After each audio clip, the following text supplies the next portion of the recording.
Hello everyone, this is CA Meenal. CA foundation का paper number 4 for December 22 attempt हो चुका है। ओके, पेपर काफ़ी आसान था स्टूडेंट्स के फीडबैक के हिसाब से। And with the help of my students I could compile 63 questions out of CA foundation paper paper number 4 में से। इसके अलावा अगर तुम्हें कोई क्वेश्चंस याद आए तो please put it in comment section. Okay, please let me know the questions, we'll add up those questions as well. CA foundation के पेपर नंबर 4 का अगर एनालिसिस किया जाए तो इस बार काफी अच्छा वेटेज रहा है। Chapter number 3 of your BCK, करीब 10 questions, 10% of the weightage that means is from this chapter. ठीक है, that's a very good number. Apart from that, जो एक चैप्टर हमेशा ही अच्छा वेटेज रख रहा है काफी अटेम्प्ट से, वो है chapter number 5 of your business economics. इसमें से भी अप्रोक्सीमेटली 10 क्वेश्चंस बैठे हैं। ओके, अपार्ट फ्रॉम दैट, जो अच्छा नंबर ऑफ क्वेश्चंस रखने वाले चैप्टर्स थे इस पेपर में, वो मेरे एनालिसिस के हिसाब से है chapter number 2 of your business economics, demand. Demand chapter में से जनरली अच्छे क्वेश्चंस बनते हैं क्योंकि वो लेंदी चैप्टर है और इसमें काफी कुछ है पूछने के लिए। Chapter number 2 of your BCK also had a good number. Okay, जो बिजनेस एनवायरनमेंट वाला चैप्टर है उसमें से भी काफी क्वेश्चंस बने, 8-9 क्वेश्चंस बन गए हैं from chapter number 2 of your BCK. Chapter number 5 of your BCK also had approximately 7-8 questions, 7-8 questions from chapter number 5 of your BCK, that is वो रेगुलेटरी इंस्टीट्यूशंस वाला जो चैप्टर है, बिजनेस फैसिलिटेटर्स, उसमें से भी काफी अच्छा नंबर बना है। तो let's start with the questions. Question number 1 जो था हमारा, that was, which of the following is not a type of government policy from the perspective of the impact on business? इनमें से कौन सी गवर्नमेंट पॉलिसी नहीं है? डेवलपमेंटल तो होती है, प्रोटेक्टिव भी होती है, रेगुलेटरी होती है। जो सही आंसर होना चाहिए उस क्वेश्चन का वो है anti trafficking. Question number 2 said which of the following is not meant by liberalization? Liberalization का क्या मतलब नहीं है? डी कंट्रोल तो होता है। Disinvestment of PSUs, if you can recall, ये प्राइवेटाइजेशन का हिस्सा है, तो correct answer should be B, disinvestment. Freedom to do business और डीरेगुलेशन, ये दोनों ही लिबरलाइजेशन का मोर और लेस हिस्सा होते हैं। Coming on to next question, which of the following is not the correct feature of partnership? इनमें से कौन सा सही फीचर नहीं है ऑफ पार्टनरशिप? अग्रीमेंट होता है, 2 or more persons का इन्वॉल्वमेंट होता है, प्रॉफिट शेयरिंग होता है, working together should be the correct answer. Question number 4, regulation of forex transactions is done by, chapter number 4 है, नहीं चैप्टर नंबर 5 है तुम्हारे बीसीके का, that is RBI. RBI regulates करती है फॉरेक्स ट्रांजैक्शंस को। Coming on to question number 5, when was Reliance Industries Limited incorporated? कब incorporate हुई थी? Answer should be 1966, a very direct question from chapter number 3 of your BCK. Question number 6 बोलता है to be the leading provider of financial services in India and a major global bank, ये कौन से bank का vision है यार? Answer is ICICI bank. Okay, option A सही है। क्वेश्चन नंबर 7 पे आते हैं, विच of the following is not a regulatory institution? इनमें से कौन सा एक रेगुलेटरी इंस्टीट्यूशन नहीं है? ओके, चैप्टर नंबर 5 का क्वेश्चन है, सेबी हमने पढ़ा था, आरबीआई पढ़ा था, आईआरटीएआई पढ़ा था, लेकिन एआरसी करके कुछ नहीं देखा, तो सही ऑप्शन है option D. Which of the following is not an example of cyclical business? Business cycles का क्वेश्चन है। साइक्लिकल बिजनेस वो बिजनेस होता है जिनमें जल्दी आपको बिजनेस साइकिल्स का इम्पैक्ट दिखता है। तो generally fashion business, retail business हमने डिस्कस किया था while I was teaching you. तो ऑप्शन ए फैशन रिटेलर्स तो साइक्लिकल बिजनेस है, बी हाउस बिल्डर्स भी है, सी रेस्टोरेंट भी है, तो correct option is option D, washing powder is not a cyclical business. Coming on to question number 9, recent example of business cycle HD housing bubble of the economy. This bubble got burst in. ये bubble burst कब हुआ था? इसका सही answer होना चाहिए option C, 2000। Bubble burst वाला जो अपन ने केस स्टडी देखा था 1997 से लेके 2000 के बीच में हुआ था। 1997 में it initiated and This bubble bursted in 2000. Okay. Question number 10. Peaks and troughs of business cycles are known collectively as. Peak मतलब topmost point and trough मतलब bottommost. ये दोनों टर्निंग पॉइंट्स होते हैं किसी भी बिजनेस साइकिल के. तो सही ऑप्शन है option B. Coming on to question number 11. Which of the following characteristic does not belong to the expansion path of business cycle? इनमें से कौन सा कैरेक्टर एक्सपेंशन पाथ का पार्ट नहीं होता है. ठीक है. एक्सपेंशन इज अ फेज जहाँ पे सब चीज़ें it's a positive phase of business cycle. सब चीज़ें बढ़ रही हैं. If your demand production employment सब चीज़ें आर इंक्रीजिंग. तो यहाँ पे if you see the options, option A consumer spending on goods and services ये टेंड टू राइज, ये तो बढ़ेगा ही. ओके. ऑप्शन बी क्या बोल रहा है, business confidence tends to rise, ये भी सही है. Interest rates and profits tends to rise, option C भी सही लग रहा है. ऑप्शन डी गड़बड़ है. अनएम्प्लॉयमेंट टेंड्स टू राइज, ना दिस इज नॉट पार्ट या कैरेक्टरिस्टिक ऑफ एक्सपेंशन फेज, तो डी गड़बड़ है. Question number 12. The rhythmic fluctuations in aggregate economic activity that an economic experiences over a period of time. ये तो पहला ही definition है business cycle का, first thing that we studied in business cycle. So the correct option is option C, business cycles. Coming on to question number 13. Monetary policy does not concentrate upon. Monetary policy RBI देता है तो वो interest rate, liquidity इन सब पे focus करता है. Credit पे भी फोकस करता है, लेकिन जिस पे फोकस नहीं करता वो है disposable income. Correct option is option D. Coming on to question number 14. Domain in simpler terms means. Domain, जब हमने बीसीके स्टार्ट किया था तो पहला चैप्टर में पहली चीज ये थी domain. Domain is specific area of knowledge. तो इसका सही ऑप्शन है area. It's an area. Question number 15. In pastel analysis P stands for. P किस लिए स्टैंड करता है, इसका फुल फॉर्म हमने देखा था, तो पी स्टैंड्स फॉर पॉलिटिकल. तो इसका सही ऑप्शन है option C. Coming on to question number 16. National water mission general question related to environment, ये कौन से एस्पेक्ट से रिलेट करता है, तो सही आंसर है option A, environmental aspect. Question number 17. Which of the following is fast moving consumer good. Fast moving consumer good क्या होते हैं, जिनका वॉल्यूम ज़्यादा होता है, सेल ज़्यादा होता है और प्राइस के हिसाब से कम होता है. तो ग्रॉसरी, बेकरी, कन्फेक्शनरी सब सही है, लेकिन automobile is not an FMCG product. Okay. Coming on to next question. Question number 18. Which of the one of the leading companies in paint industry, Asian Paints, was incorporated in which year? Direct question है chapter number 3 of BCK से. सही answer है इसका option B, that is 1942. Question number 19. Which bank provides the digital service Pays app? ये मैंने तुम्हें बताया था, this is important. HDFC Bank provides Pays app service. We had discussed it while discussing chapter number 3 of BCK. Question number 20 बोल रहा है which of the following is not a strategic response to the environment. ये हमने देख रखा है. पहले 3 strategic responses हैं, administrative response, competitive response, collective response, लेकिन ऑप्शन डी पॉलिटिकल रिस्पॉन्स जैसा अपन ने कुछ नहीं देखा, तो डी ऑप्शन सही है. क्वेश्चन नंबर 21 पे आते हैं. The vision be a model corporate entity with a social responsibility committed to energizing lives through sustainable development. ये कौन सी कंपनी का विजन है, आंसर होगा इसका BPCL. The correct option is option C. Okay. Coming on to next one. Indian LPG किसका product है, मैंने mark करवाया था while we were studying chapter number 3 of BCK. The correct option is option A, IOCL, Indian Oil Corporation Limited. Coming on to the next one. Question number 23 बोल रहा है dash economic system is self regulating and run by invisible hands. कौन सा economic system है जो self regulating है and it's run by invisible hands?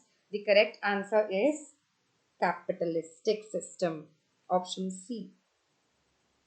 Question number 24. The basic problem of scarcity gives rise to. Scarcity का basic problem कौन सी problem को arise करता है? सही ऑप्शन होना चाहिए इसका इकोनॉमिक प्रॉब्लम्स. ये हमने chapter number 1 of business economics में सबसे पहला कॉन्सेप्ट ये देखा था कि उन्हें economic problems arise cause of scarcity. Coming on to the next question. Question number 25. Which of the following is not a basic problem of the economy. Central economic problems पढ़ी थी हमने chapter number 1 of business economics में। तो देखो भाई, जो पहला option है वो बोल रहा है whether to produce more of consumer good और capital good, what to produce वाला प्रॉब्लम है, तो ये तो है प्रॉब्लम। ऑप्शन बी बोल रहा है whether to lay emphasis on labour intensive technique या कैपिटल इंटेंसिव, तो ये हमारा सेकंड प्रॉब्लम था, how to produce. Okay. Option C बोल रहा है whether to produce for rich people और पुअर, ये तीसरा प्रॉब्लम था हमारा, फॉर होम टू प्रोड्यूस, तो बचा option D, whether to accept foreign direct investment in the economy, ये हमारी basic central problem of economy नहीं है। ओके। क्वेश्चन नंबर 26 पे आते हैं। Dash involve the predominance of bureaucracy and resulting inefficiencies and delays, ऐसी एक इकोनॉमी है जहाँ पे इनएफिशिएंसी ब्यूरोक्रेटिक इन्वॉल्वमेंट ज़्यादा है। करेक्ट आंसर है socialist economy, that's option A. Question number 27 पे आते हैं। 27 says capitalist system offers incentive for, capitalist system incentive offer करता है फॉर, इसका मैंने मार्किंग करवाया था तुम्हें यहाँ, capitalist system offers incentive for efficient economic decisions, ये तुम्हारे मॉड्यूल में देके रखा है and this is important. Okay, I made you mark this question. Question number 28 पे आते हैं। The phase of business cycle in which growth rate becomes negative and the level of national income and expenditure declines rapidly, ये कौन सा है? This can be easily answered यार, जो last एकदम बॉटम मोस्ट फेज होता है हमारे बिजनेस साइकिल का।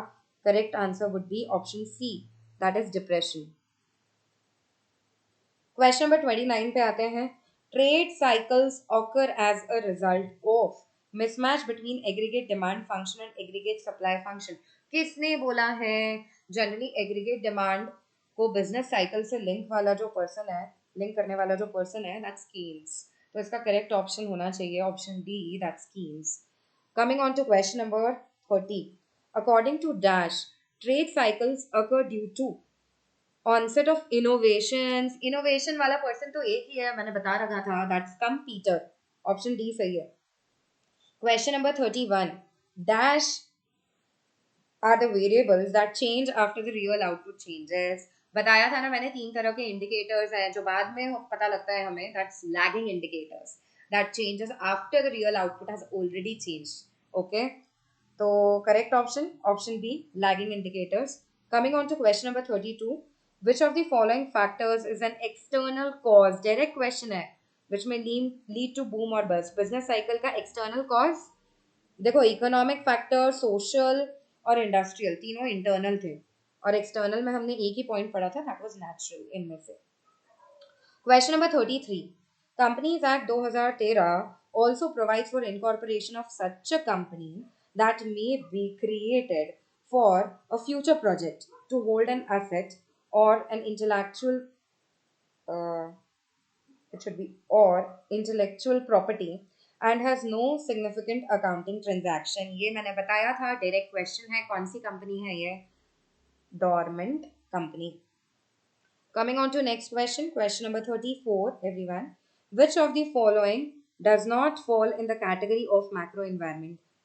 पहला ही ऑप्शन सही है, big Bazaar. Big Bazaar is not macro environment, लेकिन physical policy, consumer protection act and type of government, ये सारे मैक्रो एनवायरनमेंट का पार्ट है।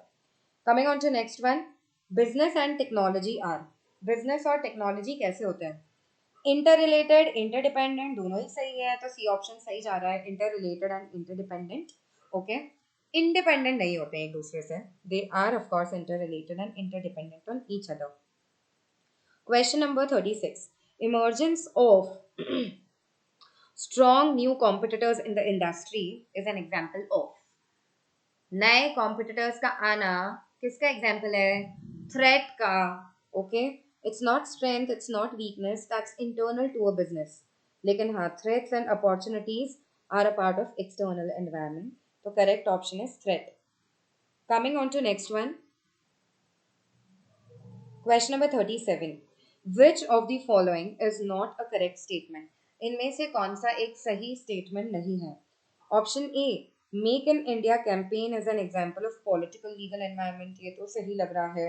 Option B, change in corporate tax is an example of political legal environment, looks correct. Okay, increase in GDP economic environment का part है, this is also correct.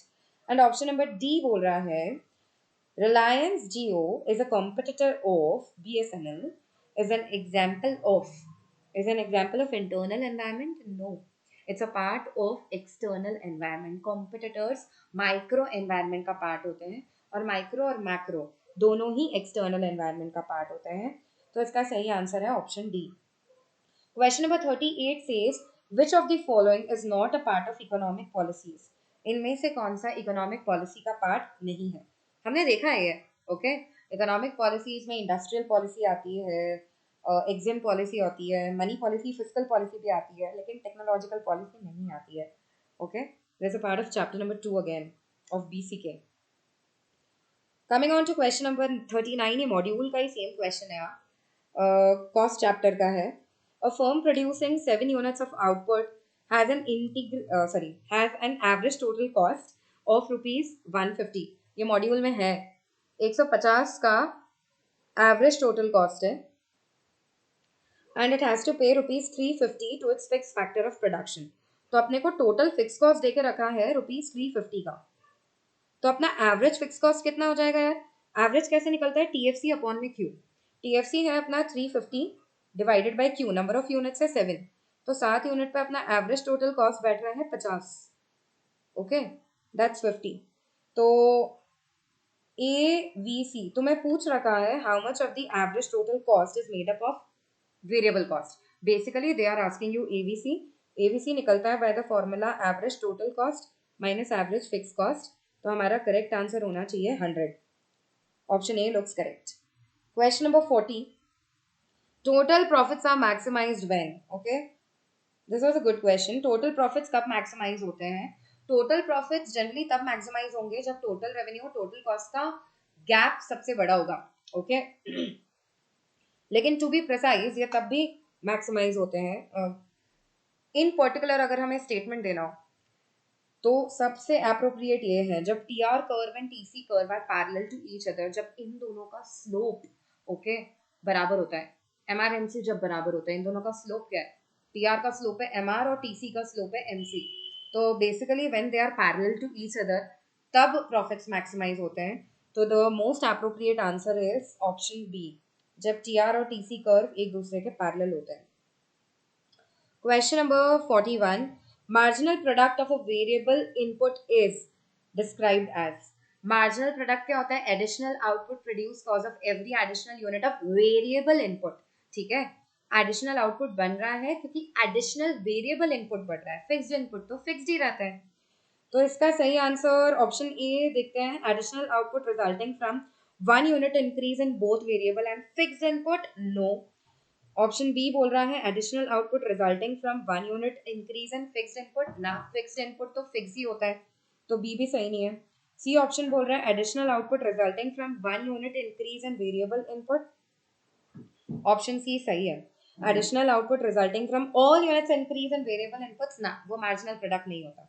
Okay, coming on to question number 42, which of the following statements is correct? इनमें से कौन सा सही है? Price rigidity is an important feature of monopoly. नहीं, price rigidity is a feature of oligopoly, ये तो सही नहीं है. Selling cost are possible under perfect competition. ना, इस वाले मार्केट में तो सेलिंग कॉस्ट होती ही नहीं है. Option C, under perfect competition factors of production do not move freely as there are legal restrictions. ना, perfect mobility is a feature of perfect competition, तो सी भी गड़बड़ है. डी पे आते हैं, an industry is a collection of, it consist of many firms. D option सही है. ओके, तो question number 42, D option is correct. Question number 43 पे आते हैं, due to which effect a person does not purchase similar good because other persons are also consuming. ये मैंने बताया था, हमने 3 इफेक्ट्स पढ़े थे, डेमोन्स्ट्रेशन, स्नॉब एंड वेबलिन. इनमें से सही आंसर है स्नॉब इफेक्ट, क्योंकि दूसरे लोग उसे यूज कर रहे हैं तो कोई पर्सन जब उसे यूज नहीं करना चाहता, ऐसे इफेक्ट को क्या बोलते हैं? स्नॉब इफेक्ट बोलते हैं. ओके, क्वेश्चन नंबर 44 पे आते हैं, आर्बिट्रेज क्या होता है यार? आर्बिट्रेज का direct meaning, I told you this is important, simultaneous sale and purchase of two identical commodities with an intention of making profit out of it, उसे बोला जाता है आर्बिट्रेज. तो क्वेश्चन 44 का सही आंसर बी है। क्वेश्चन 45 पे आते हैं। एडवर्टाइजमेंट इलास्टिसिटी का क्वेश्चन आ गया था। Ram and Sons are going for having an advertisement campaign to enhance their sale. ठीक है, advertisement expenditure has gone up from, कितने से बढ़ गया है, 2 लाख से हो गया है 3 लाख। ठीक है, तो change in advertisement expenditure is 1 lakh और उसकी वजह से सेल बढ़ गई है प्रोडक्ट की 10 लाख टू 20 लाख हो गई है। चेंज इन क्वांटिटी है 20 minus 10 that is 10 lakh. Advertisement elasticity positive ही होती है तो नेगेटिव वाला आंसर तो पॉसिबल ही नहीं है। Now when we look at the formula, change in Q upon change in A into original advertisement खर्चा अपॉन ओरिजिनल क्वांटिटी। तो चेंज इन क्वांटिटी कितना है 10 का, चेंज इन एडवर्टाइजमेंट खर्चा 1 का, ओरिजिनल एडवर्टाइजमेंट का खर्चा 2 lakh, original quantity that's 10 lakh. Answer should be 2, that is option C. Coming on to next question, ये तो बहुत ही डायरेक्ट क्वेश्चन है। ABC क्या होता है, ABC कैसे निकलता है, AC minus AFC. We had discussed this formula. Correct option is option C. Moving on to question number 47. 47th question बोलता है डेल्फी टेक्निक किसने दी है, direct question, Olaf Helmer. Question number 48. Which organization protects the interest of policy holders? ये तो तुम्हें पता है यार। Chapter number 5 BCK IRDAI direct question again. Question number 49. ADR stands for, chapter number 6 of BCK का question है। ADR American Depository Receipt, ठीक है, very easy question. Question number 50. IRDA was established in, कब established हुआ था, मैंने year बताया था 1999. Option C is the correct option. Which of the following is not a mode of electronic payment? RTGS, NEFT, IFSC सब हैं। CRR और SLR नहीं होता रे। CRR और SLR क्रेडिट कंट्रोल की टेक्निक्स है, मनी पॉलिसी का पार्ट है। ठीक है, तो D option is incorrect. Coming on to next question 52। Elasticity of AC 1.8 है, एयर कंडीशन का इलास्टिसिटी 1.8 है, then it is dash good. Otherwise also AC एक सुपीरियर या लग्जरी गुड है। ओके, तो इनमें से सही ऑप्शन है option A, it's superior good. Okay, question number 53।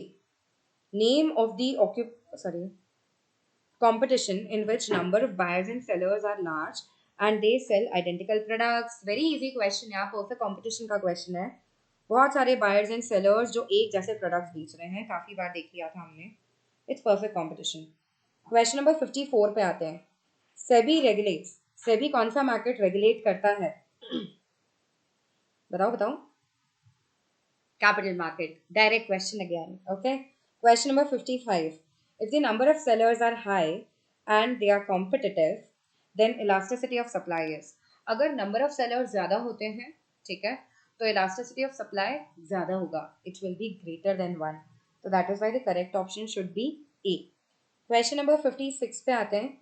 Consolidation क्या होता है, डायरेक्ट क्वेश्चन यार, पहला ही ऑप्शन सही दिख रहा है।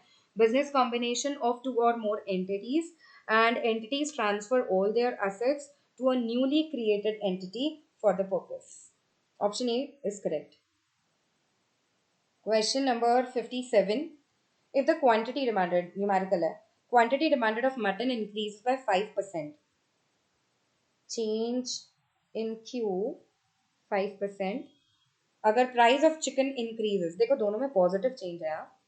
अगर price of chicken increases by 20%, ध्यान रखें दो अलग अलग गुड्स की प्राइस और क्वांटिटी का कंपैरिजन किया है, it's cross elasticity, they are asking the same thing. Cross elasticity क्या होगी between mutton and chicken, formula क्या है, EC equals to percentage change in quantity upon percentage change in price, simple formula. और क्योंकि दोनों में ही पॉजिटिव चेंज है, एक का प्राइस बढ़ रहा है तो दूसरे का क्वांटिटी बढ़ रहा है, तो that is why answer plus में आएगा, these goods are substitute goods. Change in Q 5% upon change in price 20%, it's 0.25। Correct answer is option E 0.25। Okay, negative वाला आंसर सही नहीं होगा क्योंकि दोनों में पॉजिटिव रिलेशन बता रहा है। क्वेश्चन नंबर 58 क्या बोल रहा है, again a numerical. Households income increases by 20%, change in income कितना है यार, आई राइट वाई, इट्स 20%। और इनकम कितने से बढ़ी है? नहीं सॉरी, चेंज इन इनकम 20% है। Consequently the demand for TV sets rises by 30%। तो चेंज इन क्वांटिटी देकर रखा है अपने को 30%। इनकम इलास्टिसिटी निकालनी है, change in Q, percentage change in quantity demanded upon percentage change in income. तो ई आई क्या होगा? 30% divided by 20%, answer should B 1.5। Correct option again option A. Question number 59 पे आते हैं। विच of the following methods calculates elasticity of demand by using the formula lower segment upon upper segment? Very easy question, very direct question। इसमें से काफी कम questions बने अभी तक, ठीक है। Answer should be point elasticity. Geometric method का question है, डायरेक्ट क्वेश्चन है, फॉर्मूला पूछा हुआ है, ठीक है। Coming on to question number 60। when marginal utility is zero, total utility is very easy question, total utility is maximum। सही option है ऑप्शन ए। क्वेश्चन नंबर 61, ये मैंने बताया था। माय कंज्यूमर फर्स्ट किस बैंक का विजन है? Very easy, SBI. Question number 62, which of the following sectors do not allow FDI in India? बहुत ही डायरेक्ट क्वेश्चन आ गया, पहला ही ऑप्शन सही है।